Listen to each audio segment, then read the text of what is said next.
Is Horizon Zero Dawn a good game? Yes, it's a very fine game, especially for people who are just getting into games and want to play an open world title. This would be near the top of my list of recommended games for those people. Considering it is an open world game and the cavalcade of broken titles out there, it's impressive that there were no bugs or glitches that ruined the experience for me. It's easy to not mention these things when content creators prefer to be more negative with their reviews on games they dislike, but the simple fact is that while this game doesn't have any bugs, that shouldn't give it a pass from giving it all of this positive praise. Remember this, kids, not having bugs means the game only gets to come to the starting line. That does not mean it gets a free pass on criticism. So while Horizon Zero Dawn and Forbidden West has amazing graphics, world building, and stability, it suffers greatly in repetition, a bogged down pace, and in my opinion, terrible character writing. Before I say why I like the Horizon series, I wish to say the good things and why you could play it. The lore is really great. I wish there were published books on the lore. I tried but couldn't find anything substantial. I have heard rumors of a TV show, so maybe that's where we'll get some details on the world building, like the Civil War in the Sun Kingdom described as this Stone World War, or the origin story of Project Zero Dawn that required all of humanity to die off and be reborn anew. Again, spoilers. Hearing the stories of those soldiers fighting what is essentially a pointless battle to the immediate survival of humanity was an immersive experience. The swarm came in from the Pacific, and I don't know if it was the local Minutemen or the crazy 15th, but they'd set the garbage patch alight. Man, the sea was on fire. That stuff was pretty. The first wave of bots came in covered in burning sludge. It bought us an hour or two of slaughtering them on the beaches before the swarm recalculated. We pulled them inland, back through the Kalmar sprawl. Dropped buildings on them, EMP'd the grid. Standard operating procedure. The visuals are amazing. I have no idea how much time Guerrilla Games put in to make the graphics this good on a PS4 and 5, but my god, these were sights to behold. And to add on to that, the robotic creatures were so innovative, like the Tallnecks just being these almost evangelical beings combining machine and nature, and now you had to climb up them to get a view of the map, or having to fight some of these monstrosities with just a bow and arrow. Let me repeat that, you're fighting giant robot dinosaurs with a bow and arrow. If that isn't the dopest one phrase marketing slogan for this game, get you hyped up? I don't know what gets you excited, pal. Maybe this. So anyways, here's why I don't love this game. So beginning with the original, the game starts on a strong note. This amazing cutscene playing over this serene yet uplifting music reminds you of the goddamn Lion King. This one scene immediately sets up your expectations on being this amazing cinematic adventure with a huge emphasis on exploration and uncovering the world around you. What follows is, yes, a beautiful and colorful open world, but the exploration serves as more of a speed bump rather than a highway to adventure. You're constantly stopping yourself along the way, mindlessly picking up berries and branches that you probably don't need, but your brain is probably like, you might need this in case you have to craft some amazing gear later on. You won't.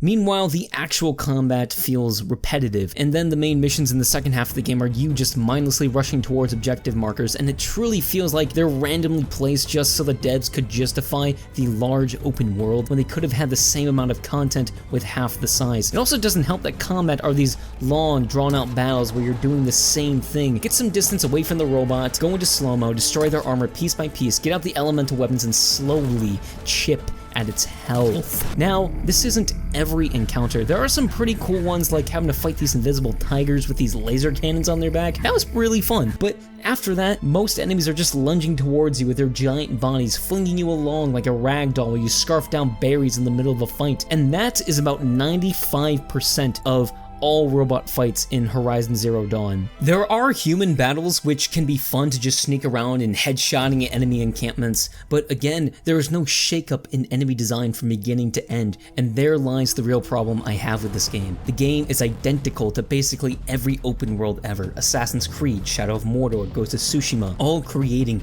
this cacophony of stealth, melee combat, and crafting. Even though Horizon makes the most sense to do a game like this, it does nothing to separate itself from other games. It doesn't matter how good the gimmick and world is if playing it feels like I played it 1,000 times. I'm still going to prefer the melee and bow shooting in Ghost of Tsushima. I'm going to prefer the enemies in Shadow of War. I'm going to prefer the quests in The Witcher 3, and I'm going to enjoy Elden Ring way more than this game. It's the same, yet Horizon only succeeds in standing out because of that marketing pitch. And about where I say the halfway point of the game, the main missions are you just going from place to place absorbing the bits and pieces of lore, which again is really awesome and metal, but you're not experiencing those parts. When you go into a story, you want to be there at the most interesting points, and the story of Horizon Zero Dawn is after all of those interesting moments, and so the story itself feels like a letdown. The plot that you interact with feels more like dealing with the leftovers, whether it be the mistakes of humanity from thousands of years ago, or the rage of a banished general from a war we never took a part in. These two sagas of Horizon's lore dumps could have been the real plot of this game, exhibiting the horrible things that humanity does to each other and showcased itself as evidence as to why our demise was deserved. And now that I'm saying this out loud, I do realize Elden Ring and the Dark Souls series does the same thing, but those games uses its lore and environment to hammer home that message that some things just need to die. And Horizon could have told that exact same story, but I think the devs wanted to tell a more positive story, so keep that in mind as you're watching. And have Aloy be the character to show us that's not the case. A woman who was abandoned, shunned, and labeled as a curse only to pull herself up and be the sole savior of humanity and show that there is more to us than greed, destruction, and death. But we didn't get that. Aloy as a character is, how do I put it, really fucking annoying. Now granted, she is a very consistent character. As I stated earlier, she was abandoned at childbirth and shunned by the people of her tribe, barring her adopted father. So yeah, it makes sense for her to act as this introverted person who is very cautious when it comes to trusting people, but the execution comes off as boring, apathetic, and too stoic for any sense of relatability. Like, I would say 90% of her conversations come off as her being this know-it-all badass who doesn't take shit from anyone while still making friends with a ton of people, but then concludes the first game's story and the second game's intro by not wanting friends? What the fuck? It feels like she's a walking contradiction, and sure, I could say that about 99% of any story's characters, but her actions and how people react to her doesn't feel like it's propelling the story forward, but rather trying to make Aloy look like an amazing character. To sum it up, her character origin was written well, but exploring that character wasn't. I've been making a video on these two games for about 2.5 months. Horizon Zero Dawn is a fine series. They're not good, they're not bad, but they're boring. And that's worse. I didn't like playing through the first game and I stopped at the halfway point of the second game. This video and these games were so uninspiring to make and play. Let me be honest. I stopped playing Forbidden West in February of 2022 because Elden Ring came out, and that game genuinely fulfilled me as a gamer.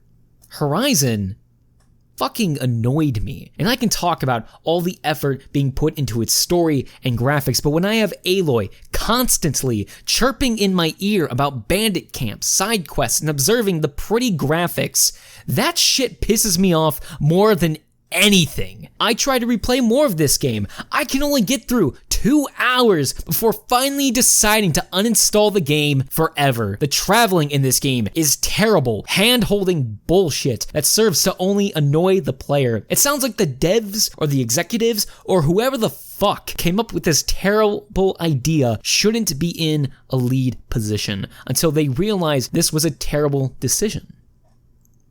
And for that alone, I will no longer be putting my money into this franchise, and that is why I no longer wish to play Horizon Zero Dawn.